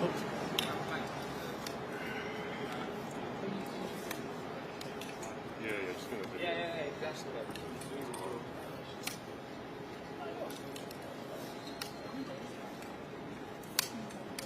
Not because it's going to say. We went through a bit of a phase of.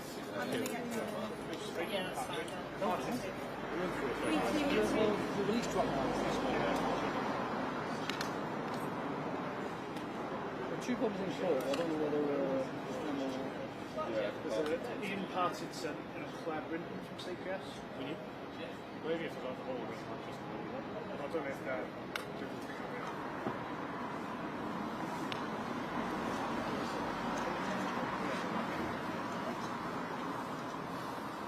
Says Ian Partington will be really stable steps. No, I don't know. This is it.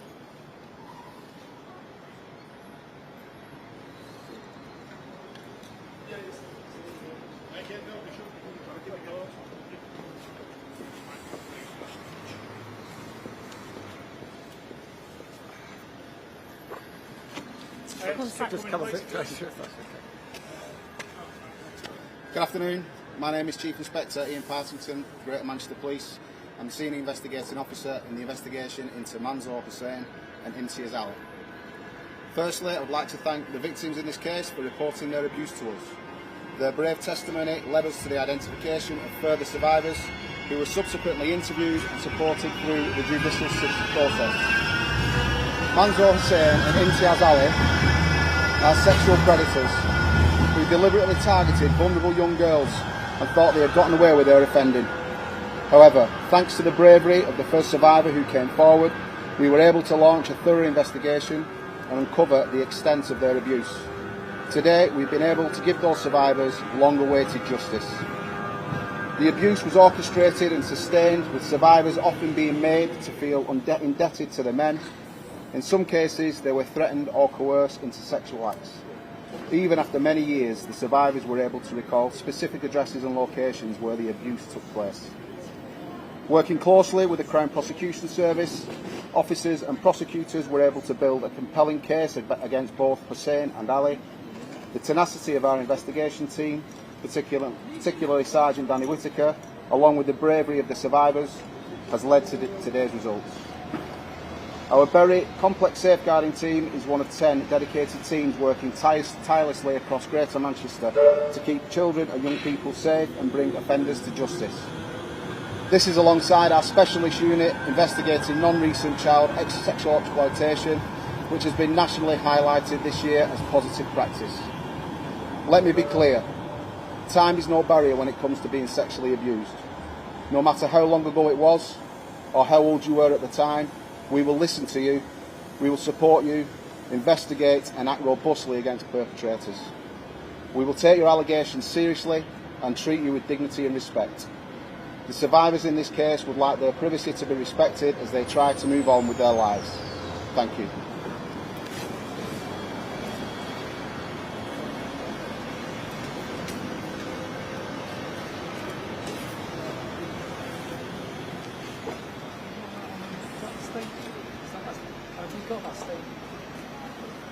Now see how much the sense of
No worries. Yeah.